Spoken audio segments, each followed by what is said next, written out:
देखिए, उसका जवाब इलेक्शन कमीशन को देना चाहिए। वोट्स, आप समझिए, सब कुछ स्वतंत्रता के तौर पे नहीं है। वोट एक ऐसी चीज है जिसका फैसला आदमी खुद करता है। माता पिता का भी दबाव नहीं, भाई बहन का भी दबाव नहीं। तो वोट के साथ अगर कोई चोरी हो रही है, इसका जवाब इलेक्शन कमीशन को ठोस रूप से देना चाहिए।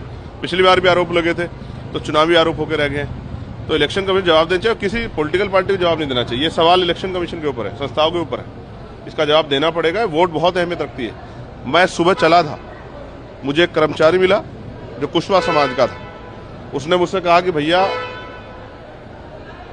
मैं बिहार से हूं। तो मैंने पूछा, वोट डालने नहीं गए?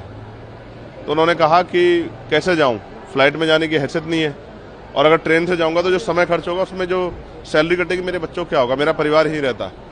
तो इलेक्शन कमीशन कह रहा था कि हमने पूरी व्यवस्था की, लोग ज़्यादा से ज़्यादा वोट पड़े। कहाँ पड़ेंगे?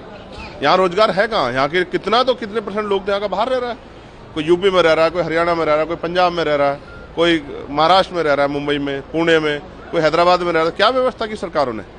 तो यहाँ तो जो कमजोर वर्ग है, जिनमें दलित, पिछड़े, आदिवासी आते हैं, मुसलमान आते हैं, रोज उनके साथ जुल्म होता है। कौन पूछता? चुनाव के बाद कोई नेता उनके घर नहीं जाएगा। तो उनको तो अपना नेता बहुत सोच समझ के चुनना है। इसलिए हम लोग मैदान में, कि हम लड़ाई लड़ रहे हैं और लड़ते रहेंगे।